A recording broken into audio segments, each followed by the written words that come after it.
Kenapa kok seorang yang lahir dari Hadramaut tetapi ketika ke Indonesia memiliki nasionalisme yang luar biasa? Kok bisa menerima Indonesia? Kok bisa menerima Pancasila?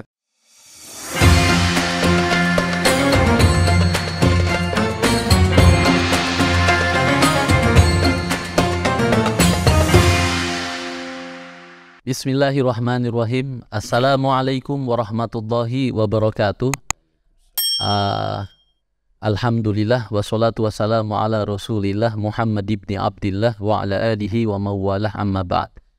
Alhamdulillah hari ini kembali bersamalah saya lagi di podcast Al Khairat Madinatul Ilmi, salah satu lembaga dakwah pondok pesantren Al Khairat Madinatul Ilmi. Pada hari ini kita kedatangan tamu yang sangat istimewa sekali.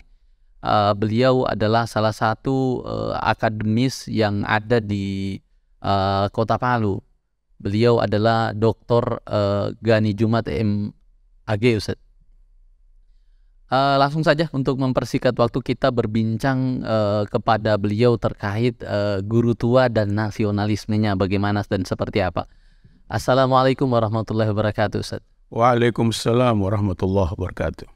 Sebelumnya terima kasih Ustaz sudah bisa datang dan hadir di tempat kami, Ustaz. Alhamdulillah. Saya yang harus berkata alhamdulillah sudah diundang ke podcast Pondok Pesantren Madinatul Ilmi dong. Baik Ustaz, sesuai dengan konsep pembicaraan kita hari ini terkait tentang guru tua dan nasionalisme. Sebelum itu perlu diketahui bahwa guru tua ini adalah tokoh pendiri Yayasan Al Khairat, salah satu yayasan pendidikan yang terbesar di daerah Indonesia Timur. Kita kembali ke topik Ustaz. Pertama Ustaz, kita tahu betul bahwa memang nasionalisme itu tumbuh karena seseorang itu lahir dan betul-betul hidup di daerah sini atau di negara ini begitu. Tapi lain halnya dengan beberapa tokoh nasional, termasuk salah satunya adalah guru tua yang kemudian menghabiskan masa kecilnya dan remajanya di luar negara Indonesia, lalu kemudian datang ke Indonesia dan beliau adalah sosok yang memiliki sikap nasionalisme yang tinggi. Nah, ini kemudian bagaimana itu bisa terjadi padahal kan tumbuh kembangnya beliau di luar negara Indonesia begitu. Baik, jadi bismillah. Assalamualaikum warahmatullahi wabarakatuh. Waalaikumsalam warahmatullahi wabarakatuh. Alhamdulillahil mujibud da'wat al-qail fi muhkamil ayatil bayyinat wa likulli wijhatun huwa muwalliha fastabiqul khairat. Wassalatu wassalamu ala Rasulillah Sayyidina Muhammad ibni Abdillah wa ala alihi wa sahbihi wa mawalah. Jadi begini, memang memotret atau membongkar nasionalisme guru tua Al-Habib Sayyid Idrus bin Salim Al-Jufri ini agak berbeda dengan menjelaskan nasionalisme para tokoh ulama Timur Tengah yang hijrah ke Indonesia. Iya, iya. Guru tua ini unik dan spesial. Sebentar nanti kita akan petakan. Baik. Di mana keunikannya, di mana spesialnya dibanding dengan beberapa ulama besar dari Timur Tengah, khususnya Yaman Selatan, ya. Ketika mereka hijrah ke Indonesia dan pada akhirnya mereka menyatakan nasionalismenya, ya kan, komitmennya terhadap kebangsaan keindonesiaannya. Iya, iya. Guru tua faktanya lahir di Hadramaut. Menurut teorinya seperti dikatakan tadi, itu adalah faktor yang sangat menentukan di mana seseorang, siapapun dia, cinta tanah air, memiliki potensi untuk cinta tanah airnya, karena memang dia lahir di situ. Di situ. Nah, disitulah yang saya katakan tadi, guru tua itu spesial dan unik. Kalau istilah pondok Madinatul Ilmi, ajib, ya kan? Iya betul. Ajib, lahir di Hadramaut, tapi kemudian datang ke Indonesia memiliki nasionalisme yang luar biasa melampaui tokoh-tokoh yang lain kan. Nah, karena itu di mana sih keunikannya, di mana keajibannya situ? Di mana keajaibannya? Iya. Yang pertama, ini bicara akar nasionalisme Sayyid Idrus bin Salim Al-Jufri. Baik, Ustaz. Kan nama beliau yang resmi kita gunakan untuk pengusulan pahlawan nasional itu adalah disingkat dengan SIS Al-Jufri. Iya. Sayyid Idrus bin Salim Al-Jufri. Nama yang populer dan menjadi milik khususnya Tukaili dan Abnaul Khairat secara keseluruhan adalah guru tua. Begitu kan? Iya, iya. Dan lebih khusus untuk orang-orang Palu, orang Kaili adalah guru Kaili, ya gitu kan? Itu penting. Iya, betul. Jadi guru agama yang pertama di tanah Kaili ini adalah Sayyid Idrus bin Salim Al-Jufri. Sayyid Idrus bin Salim Al-Jufri. Dia menyebut dirinya, saya ini guru Kaili.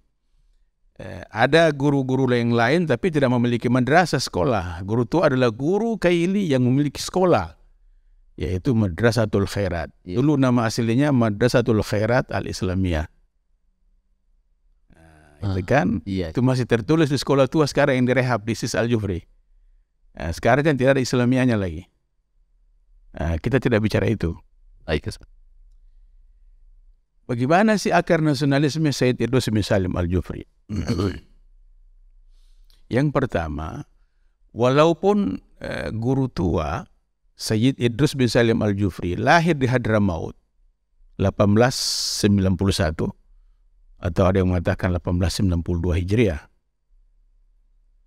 Tapi ibu guru tua berasal dari Indonesia. Iya. Enggak? Iya.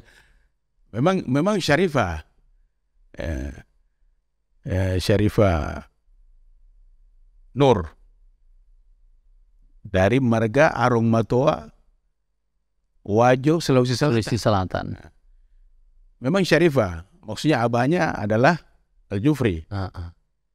Jadi guru tua punya kakek dari ibu juga adalah Al-Jufri, tapi ibunya ini sudah lahir di Wajo, Sulawesi Selatan. Kemudian akar ini yang kemudian tumbuh. Ya, itu. Jadi saya jelaskan dulu supaya jangan terputus ya. Nah, di sini keunikannya kan dibanding dengan tokoh-tokoh besar dari Yaman Selatan lain yang datang ke Indonesia, kan begitu ya? Lahir di Yaman, lalu kemudian ke Indonesia, hijrah ke Indonesia dan menjadi ulama dan penganjur Islam di Indonesia. Tapi ibu mereka kan bukan seperti guru tua. Guru tua ibunya adalah kelahiran Wajo, Sulawesi Selatan. Jadi lahir di situ, di Sulawesi Selatan, di Wajo, tumbuh besar, jadi remaja, dan menjadi ibu yang kemudian dikawini oleh abahnya, guru tua Habib Salim. Jadi Habib Salim datang ke Indonesia, ke Sulawesi Selatan, ke Wajo, ya kan begitu? Iya. Mengapa ke situ? Karena ada jaringan keluarga sebelumnya kan yang dia tahu ke sana. Ya, dia kawin dengan ibunya guru tua, Syarifah Nur, lalu diboyong Syarifah Nur ini ke Hadramaut. Maka guru tua lahir di sana, begitu. Jadi faktor yang pertama ini namanya nasionalisme genuine, pure, murni, genealogis. Jadi gen guru tua memang Indonesia. Kan tidak pernah terbongkar selama ini kan? Iya. Ya begitu. Jadi alhamdulillah kita silaturahim ini. Jadi gen guru ini kan apa itu gen dalam ilmu biologi? Keturunan. Genealogi itu keturunan. Jadi guru tua punya darah dari ibu itu memang Indonesia murni asli. Karena itu kalau ada yang berbicara bahwa tidak mungkin nasionalisme guru tua itu murni. Ini namanya menyalahi sunnatullah seperti itu kan. Masa guru tua mau diganti lahir di Hadramaut bukan lahir di Wajo, Sulawesi Selatan. Nah karena itu ada syair guru tua kan tentang sengkang dan bone. Sengkang wa bone kan ada syairnya itu. Yang sering dijadikan nada panggilan di HP sekarang. Sengkang wa bone kan itu syair guru tua. Sengkang wa bone ada Wajo di situ. Itu kan. Jadi aspek nasionalisme guru tua yang pertama yang genuine, pure, murni maksudnya, adalah aspek genealogis. Ibunya adalah Indonesia asli. Itu. Kemudian yang kedua Iya. adalah ideologi atau faham keagamaan guru tua, ya kan? Adalah Ahlus Sunnah wal Jamaah. Dari teologi, menganut teologi Syekh Abu Hasan Ali Al-Asy'ari, Syekh Abu Hasan Ali Al-Asy'ari, dan Syekh Abu Mansur Al-Maturidi, dan Ustadz Abu Ishaq. Ini adalah penganjur teologi Ahlus Sunnah wal Jamaah. Bukan teologi Wahabi itu. Teologi Wahabi kan menganut faham Muhammad bin Abdul Wahab kan, yang punya korelasi, yang punya relasi, yang punya hubungan dengan penjajah Inggris. Ya, kalau Ahlus Sunnah wal Jamaah memang genuine lahir dari rahim para ulama-ulama Sunni sejak awal di Timur Tengah. Jadi dari segi teologi ini Ahlus Sunnah wal Jamaah. Mari kita bertanya bagaimana karakter teologi Ahlus Sunnah wal Jamaah itu. Ini nanti hubungannya dengan yang saya sebutkan tadi di depan itu. Sebelum kita mulai, harus dipertanyakan, harus dijelaskan bagaimana wasatiyatul Islam versi Al-Khairat, versi guru tua. Bagaimana moderasi beragama versi guru tua, ini terhubung dengan teologi ini. Tegasnya, karena tidak mungkin kita jelaskan secara panjang lebar masalah teologi Sunni. Teologi Sunni itu teologi yang sangat toleran. Teologi yang mengakomodasi al-hadah wal-urf. Kebudayaan setempat. Jadi dia mengakomodir, dia menoleransi kebudayaan, kebiasaan-kebiasaan yang positif, yang baik, yang khair dari masyarakat lokal setempat. Tidak pernah kita menemukan seorang figur tokoh penganut teologi Asy'ariyah atau Ahlus Sunnah wal Jamaah yang kemudian menyatakan perang dengan sebuah tradisi lokal di mana dia hidup. Apalagi guru tua. Nah ini, jadi bicara kenapa kok seorang yang lahir dari Hadramaut tetapi ketika ke Indonesia memiliki nasionalisme yang luar biasa. Kok bisa menerima Indonesia? Kok bisa menerima Pancasila? Kan begitu ya. Ini mesti diurut dari akar nasionalisme ini. Yang pertama itu tadi, ibunya. Yang kedua, teologi Asy'ariyah. Dan teologi Asy'ariyah itu adalah teologi atau teologi Ahlus Sunnah wal Jamaah, atau biasa disebut keren. Kalau di lingkungan selain kita, lingkungan Al-Khairat, lingkungan NU, kan teologi mereka sama dengan kita. Sering disebut oleh mereka dengan teologi Sunni atau teologi Asy'ariyah. Sama dengan kita di Al-Khairat teologi itu. Ya, cuma karena NU kelihatan agak lebih besar, jadi banyak orang yang berbicara tentang itu kan. Sesungguhnya kita sama saja, hanya goyang-goyangnya yang berbeda dari segi teologi. Dan dari segi madhab fikih yang dianut juga sama dengan mereka. Sama-sama Imam Syafi'i. Dan tiga madhab yang lain sebagai alternatif untuk dijadikan sebagai manhajul fikir, metodologi berfikir dalam hukum.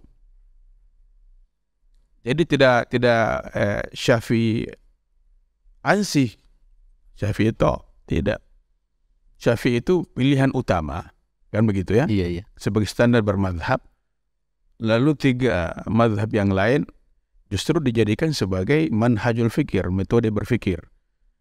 Sebetulnya Imam Syafi'i juga begitu. Jadi empat madhab ini oleh kita, kelompok Sunni, oleh Al-Khairat dijadikan sebagai manhajul fikir. Metode, cara di dalam beristinbat, dalam berfikir, dalam menjelaskan segala sesuatu seperti itu. Karena empat mazhab ini kan Ahlus Sunnah wal Jamaah semua. Ya, cuma kadang-kala ada organisasi yang terjebak pilih, kita mazhab Hanafi, lalu dibuang jauh-jauh Syafi'i, padahal mereka empat mazhab tidak pernah saling membuang. Betul. Iya. Jadi jangan kita ini lebih Syafi'i daripada Syafi'i, kan tidak boleh begitu. Jadi dari segi kepenganutan mazhab fikih guru tua, mazhab Syafi'i.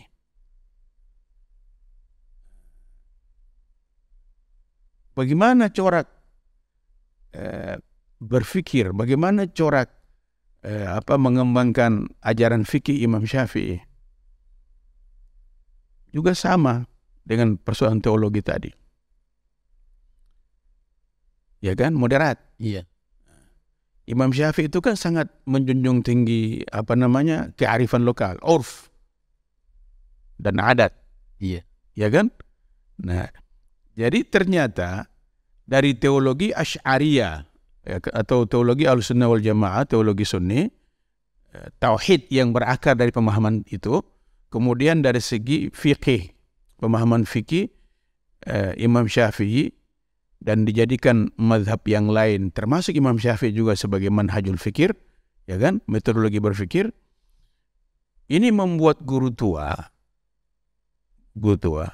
memiliki orientasi wawasan yang sangat lentur ketika beradaptasi dengan sebuah wilayah, sebuah negara, sebuah bangsa yang tanda petik baru bagi dia. Harus diberi tanda petik. Karena tadi itu, jadi guru tua tidak asing sama sekali untuk Indonesia, tidak. Baru bagi dia dalam pengertian karena dia lahir dari Hadramaut, lalu kemudian hijrah ke Indonesia ketika sudah remaja. Begitu. Iya. Jadi lentur guru tua, lentur. Apa bahasa Arabnya lentur itu? Binam. Lentur. Kan hukum Islam itu lentur ya? Iya. Fleksibel.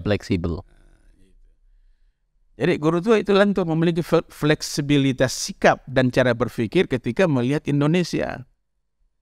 Itu. Kemudian yang keempat adalah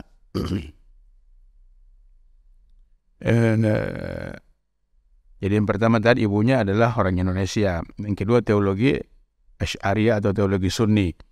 Jadi yang keempat mazhab fikih adalah Imam Syafi'i. Yang ketiga mazhab fikih adalah Imam Syafi'i. Kemudian yang keempat adalah ketika guru tua tumbuh dewasa di Hadramaut, dia kan menjadi tokoh pergerakan. Dia menjadi mujahid yang melawan penjajah, kan begitu? Iya. Yaitu penjajahan Inggris. Iya, pada saat itu yang penjajah Inggris. Jadi memang karakter guru tua sejak muda sudah menjadi tokoh pergerakan. Al-Muharrika, tokoh penggerak. Melawan siapa? Melawan Al-Musta'amirin, penjajah. Siapa itu penjajah? Inggris di Hadramaut. Ketika guru tua hijrah ke Indonesia, kan 2 kali datang ke Indonesia. Iya. Kali kedua permanen, kan begitu ya? Kali pertama 1900 datang ke Indonesia. Kalau tidak salah, saya nanti dikoreksi ulang. Tapi kali kedua 1922. Gitu. Kali kedua 1922. Dan di Batavia, Jakarta. Dia menyaksikan 1922 itu Indonesia ini belum ada dalam pengertian negara. Kita merdeka tahun berapa? 45. Guru tua datang? 22. Dari 22 ke 45 berapa tahun? 23 tahun. 23 tahun. Jadi selama 23 tahun Indonesia belum punya negara. Yang ada itu bangsa Indonesia dan nama Indonesia, tapi belum punya negara seperti sekarang ini. Karena belum merdeka. Nah, di kedatangan 22 itu, guru tua masuk melalui Batavia, itu dalam peristiwa Aden, dia datang yang kedua kali, diusir di sana kan. Nah, boleh sebentar kalau kita mau mendeskripsikan itu. Jadi dari Batavia masuk Solo masuk Pekalongan, kan begitu ya, Jawa Timur secara keseluruhan, Jombang, begitu terus bolak-balik guru tua di situ, sampai kemudian menjadi kepala madrasah Ar-Rabithah Al-Alawiyah. Nah, jadi 22 sampai 29, berapa tahun? 7 tahun ya? 7 tahun. Itu guru tua itu berdialektika, berdiaspora di Jawa. Apa yang saya maksud di sini? Guru tua itu merekam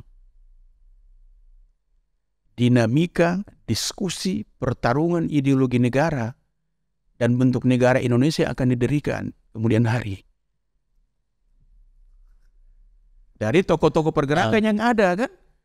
Nah, di samping itu juga guru tua bertemu dengan Hadratus Syekh Hasyim Asy'ari di Jombang, pendiri NU.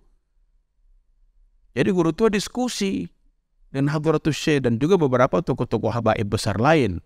Di antaranya Habib Tanggul, Habib Saleh Tanggul di Bondowoso kan. Dan beberapa tokoh-tokoh habaib yang ada di Bogor, begitu kan. Habib Empang, guru tua bertemu dengan mereka semua. Jadi terjadi diskusi tentang bagaimana Indonesia yang mayoritas Islam ini mau dijadikan seperti apa, menjadi negara seperti apa. Guru tua rekam. Dan tahun 22 itu Indonesia sedang dijajah oleh Belanda. Terus guru tua, saya ingin menyebutkan bahwa di Indonesia ini guru tua bertemu dengan 3 penjajah. Belanda, Jepang, dan tentara sekutu. Tentara sekutu itu diantaranya unsurnya adalah Inggris. Jadi guru tua ketika datang ke Indonesia, di mana Indonesia belum jadi negara, dia saksikan negeri ini sedang dijajah. Negeri ibu kandungnya sedang dijajah, seperti Hadramaut, tempat kelahirannya. Nah, itu yang membangkitkan semangat perlawanan guru tua terhadap penjajah. Saya tidak mau negeri ibuku dijajah oleh penjajah seperti negeri kelahiranku. Jadi mental perlawanan terhadap penjajah oleh guru tua itu sudah muncul ketika beliau berada di Hadramaut dan dia pemimpin tokoh pergerakan muda di sana. Justru ketika guru tua diusir ke Indonesia, diusir oleh penjajah,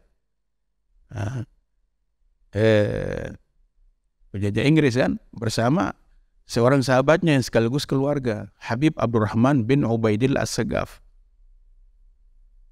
membawa dokumen itu. Dokumen naskah piagam yang memperjuangkan Hadramaut dan Yaman Selatan secara keseluruhan dibebaskan dari penjajahan Inggris. Dokumen itu ingin dibawa ke Liga Arab.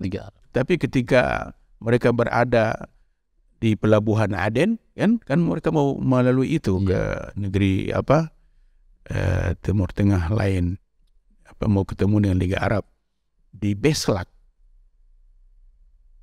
dirampas mereka oleh Inggris itu. Dan dokumen yang dimaksud tadi, dokumen politik yang berisi pembebasan atau kemerdekaan Hadramaut, Yaman Selatan secara keseluruhan dari Inggris, dirampas oleh penjajah Inggris. Dan itu menjadi momentum guru tua pulang ke Indonesia kembali. Kan diusir, tanda petik diusir. Nah, jadi guru tua menteri, kalau menurut istilah orang tua kita, wartawan senior Al-Herad dulu, almarhum Nunci Haji Ali, yang biasa dipanggil Aba Onci, dia menggunakan istilah di dalam sebuah tulisannya itu,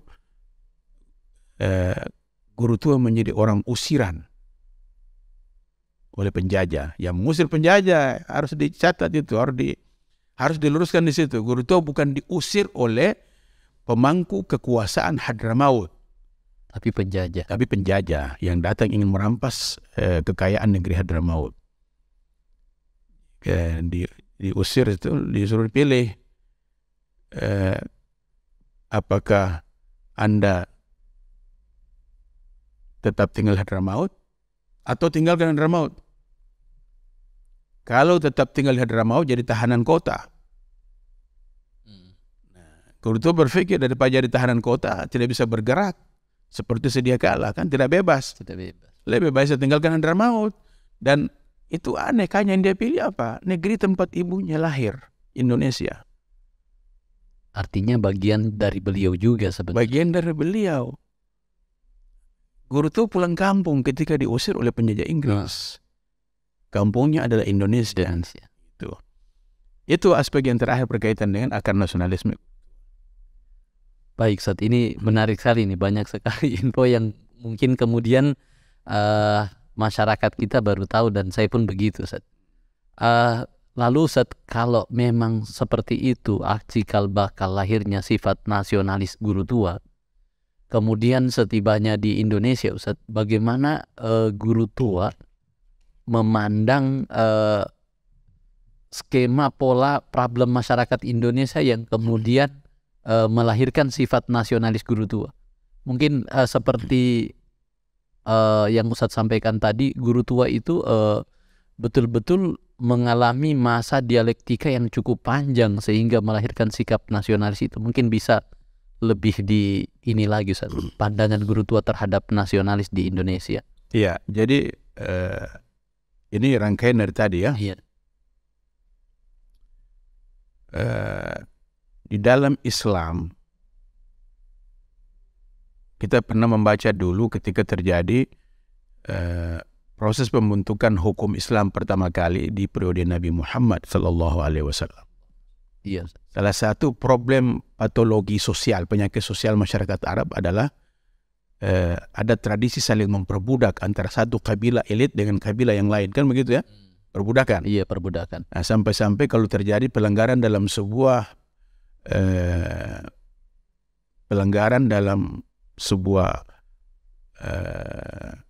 ajaran Islam syariat misalnya, harus tebusannya budak ya, memerdekakan seorang budak, kan? Iya. Ya kan begitu ya. Nah, itu artinya tradisi perbudakan itu sangat masif, sangat luar biasa di tanah Arab. Itu diselesaikan kan oleh Nabi. Sebenarnya inti dari perbudakan itu adalah menjajah. Kabilah besar menjajah kabilah yang kecil, kan begitu kan? Iya. Masyarakat elit Arab menjajah masyarakat raja jelata. Nah, ternyata ketika guru tua, di periode guru tua, generasi guru tua, dia menyaksikan penjajahan itu muncul kembali. Salah satu aspek yang paling meresahkan, yang paling memilukan dari penjajah adalah perbudakan yang dilakukan oleh penjajah. Sementara dalam ajaran Islam tidak boleh saling memperbudak antara satu dan yang lain. Nah, ini yang memompa semangat guru tua, ya kan, ketika sudah berada di Indonesia untuk melawan penjajah. Di mana perlawanan itu tadi sudah muncul di Hadramaut, kan begitu? Iya. Nah, ketika guru tua ke Indonesia, dia menyaksikan negara yang belum memiliki bentuk negara ini juga sedang dijajah, sedang diperbudak oleh bangsa penjajah. Karena itu lihat apa yang guru tua lakukan di Jawa. Guru tua selain berdakwah dan berdagang, guru tua ini harus diteladani oleh generasi akhirat ya. Jangan alergi dengan bisnis. Guru tua berdagang kain Solo kan? Pertama kali Jawa itu. Jual kain Solo. Itu sejarah itu. Ya, membangun maisha, kan guru tua di negeri baru. Iya. Jadi dia berdagang kain Solo sebagai wasilah membangun hidup, kan begitu ya. Di samping guru tua dakwah, pokoknya pulang pergi Bogor, Batavia, Solo, Jombang, Pekalongan, kan begitu ya. Iya. Sampai di kemudian hari kan almarhum Ketua Utama Al-Herat Habib Segaf kan pernah hidup lama di Pekalongan. Nah. Dan Ibu Habib Segaf kan dari Pekalongan kalau di sana kan. Lahirnya beliau Pekalongan. Lahir Pekalongan kan. Nah, itu. Jadi guru tua memang sudah cukup lama di situ berdakwah dan juga berdagang kain Solo. Gitu. Lalu menerima sebagai kepala madrasah di Rabithah Alawiyah. Itu. Kenapa guru tua mau jadi kepala madrasah? Ini penting. Sejak di Hadramaut, guru tua belajar, mengajar, tapi kemudian dijajah, lalu kemudian putus perjuangan itu kan, ditangkap dan dibuang kan, begitu ya, diusir. Sampai ke Indonesia, guru tua berpikir, melihat Indonesia, sebuah bangsa yang memiliki kebodohan, Iya. ya kan? Iya. Bangsa yang bodoh tidak akan mungkin bisa merdeka. Karena itu muncul ide besar dari guru tua untuk keluar dari cengkeraman penjajahan, memang harus mendirikan madrasah, sekolah. Jadi anak bangsa ini, anak bangsa Indonesia itu harus dibelajarkan, harus dididik di bangku sekolah. Di sanalah ditanamkan kepada mereka bagaimana arti penting kehidupan sebagai seorang manusia merdeka. Bagaimana mempertahankan negara, bagaimana mempertahankan bangsa. bagaimana kita mau menyiarkan ajaran Islam kalau kita dalam keadaan terjajah. Ini kalau kita baca guru tua jalur-jalur perjuangannya dan tahapan-tahapan perjuangannya, Iya. kemunculan nasionalismenya, ini sangat kelihatan sekali. Karena itu dia mau menerima kepala sekolah di Rabita Alawiyah Solo itu. Sekarang sudah jadi yayasan di Ponorogo. Sekarang ini. Ya. Apa intinya, poinnya di situ? Untuk keluar dari penjajah, atau untuk mengusir penjajah, atau untuk menjadi bangsa yang merdeka, harus dimulai dari sekolah. Luar biasa. Nah, itu ada hubungannya nanti dengan ketika guru tua datang ke Palu. Di penghujung 29 dan di awal tahun 30, khususnya di 11 Juni 1930, guru tua mendirikan Al-Khairat di Jalan Sis Al-Jufri, Oke, baik. Kota Palu. Nah, mungkin kita langsung melihat bukti konkret yang dibuat guru tua selama di Kota Palu, Ustaz, Ya. yang menjadikan beliau sebagai seorang tokoh yang memiliki nasionalis yang tinggi, Ustaz. Jadi agak jarang kita menemukan seorang tokoh ulama besar Hadramaut yang melawan penjajah konsisten, istiqamah dan bersikukuh dengan jalur pendidikan seperti guru tua. Guru tua. Ini Indonesia harus hargai guru tua itu, harus hormati. Walaupun guru tua tidak pernah mewariskan, tidak pernah memesan kepada para pemimpin Al-Khairat, kepada Abnaul Khairat. Dan saat kalau waktu memperjuangkan saya sebagai pahlawan nasional, tidak pernah ditemukan. Tidak ada sama sekali. Jadi guru tua berjuang tanpa pamrih, bukan untuk menjadi pahlawan, bukan. Memang untuk menyelamatkan umat manusia, agar umat manusia ini berada fisabilillah, di jalan menuju Tuhan, jalan yang benar, dengan melalui bangku pendidikan. Tapi ternyata fakta sejarah membuktikan perjuangan guru tua di jalur pendidikan ini punya efek sosial rupanya. Yaitu efek sosialnya apa? Mencerdaskan bangsa, bukan cuma mencerdaskan kawasan timur Indonesia saja, tapi juga kawasan barat, karena guru tua juga berdialektika, bersentuhan ulama-ulama besar di sana, di Jawa. Dan kalau dilihat jaringan Al-Khairat saat ini kan kurang lebih ada di 15 provinsi kan? Iya. Kalau Indonesia Timur tidak cukup 15.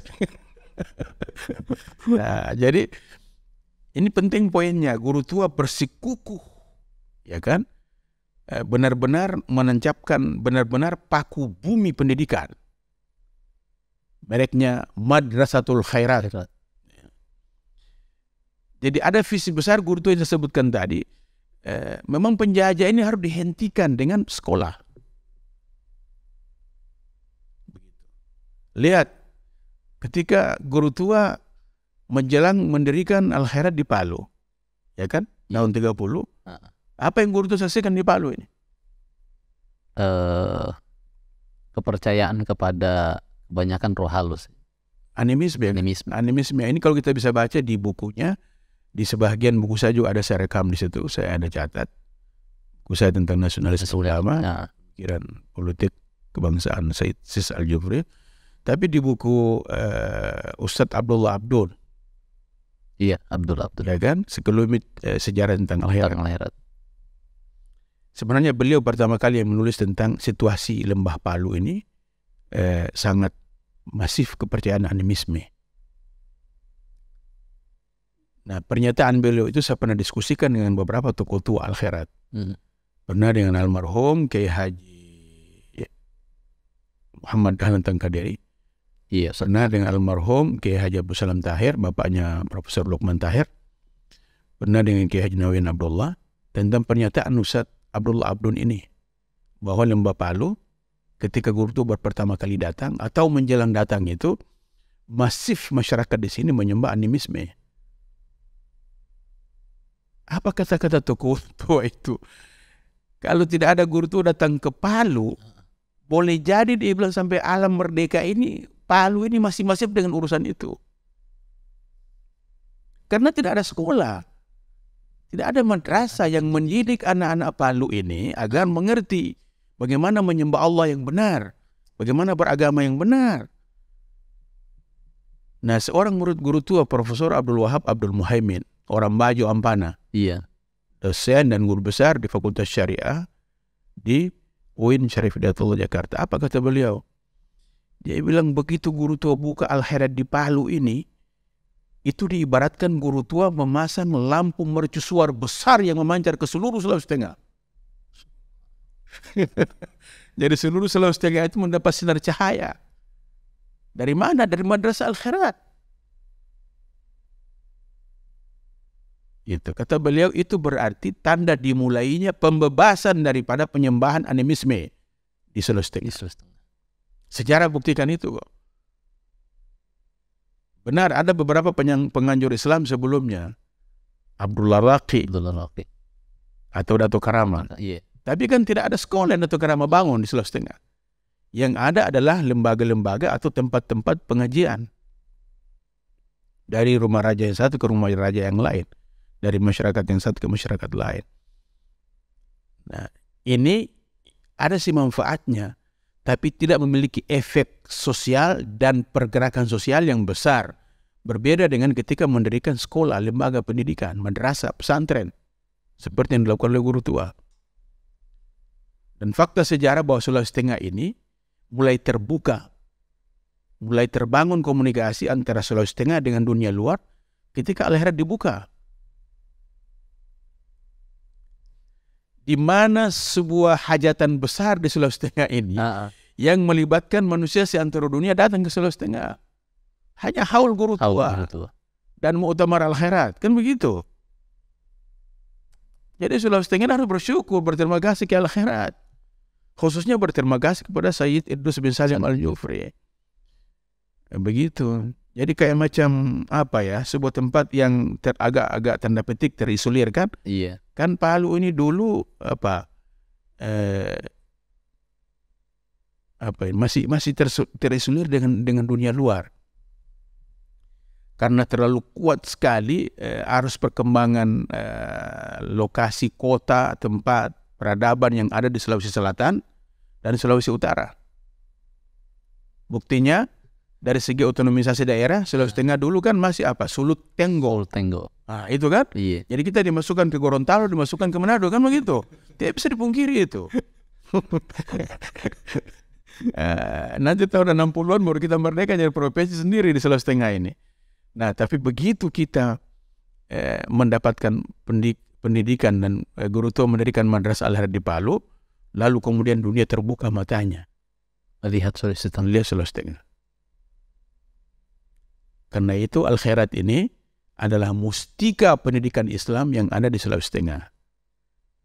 Dan Al-Khairat ini, kalau kembali tadi, ideologi yang dianut oleh guru tua dan itu yang diajarkan di Al-Khairat, kan begitu ya? Iya, betul. Karena tokohnya seperti itu, pemahaman terhadap teologi Islam, konsep ajaran Islam, maka itu kemudian menjadi basis kurikulum dan nilai ajar yang diajarkan di Al-Khairat. Dari aspek itu kita boleh bicara dan wajib berbicara. Saya berbicara di mana-mana tidak sungkan, tidak pernah saya takut bahwa Al-Khairat ini adalah benteng Ahlus Sunnah wal Jamaah di wilayah timur.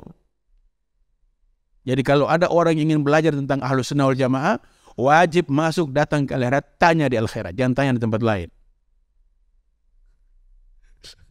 Kalau orang bertanya di wilayah Indonesia Barat siapa? Ya udah Nahdlatul Ulama. Faktanya seperti itu. Tokoh-tokoh NU yang ada di wilayah timur, dari mulai Sulawesi Tengah, Gorontalo, Sulawesi Utara, kan begitu ya? Iya. Maluku Utara, Maluku, Papua, rata-rata Abnaul Khairat. Nah, gitu kan? Jadi kita ini benteng Ahlus Sunnah wal Jamaah di kawasan timur, seperti itu. Nah, kembali ke tadi harus penting ditegaskan. Visi besar guru tua untuk mengusir penjajah dan memerdekakan bangsa Indonesia tidak ada alternatif lain kecuali pendidikan. Maka guru tua bersikukuh mendirikan Al-Khairat. Visi besar tadi itu diimplementasikan, ya kan? Iya. Diterjemahkan di dalam kurikulum yang beliau ajarkan di Al-Khairat. Lalu kita membaca sebuah buku, Idhatun Nasyi'in. Pernah dengar nama buku itu? Itu ya kita agak beda dengan ustadz tua. Ustadz tua di Al-Herat yang pernah menjadi murid guru tua dan pernah menjadi murid Habib Sagaf bin Muhammad Al-Jufri. Kita berbeda dengan mereka. Mereka itu apa? Dia hafal itu buku. Itu buku itu hampir 200 halaman itu. Bahasa Arab sudah ada terjemahannya mentipis begini, tapi hampir 200 halaman. Murid-murid guru itu hafal semua itu buku. Jadi ini mungkin penting saran kepada Habib Ali, pimpinan Pondok Pesantren Putra. Harus diwajibkan hafal pada anak-anak santri Madinatul Ilmi dulu. Idhatun Nasyi'in, patriotisme pemuda.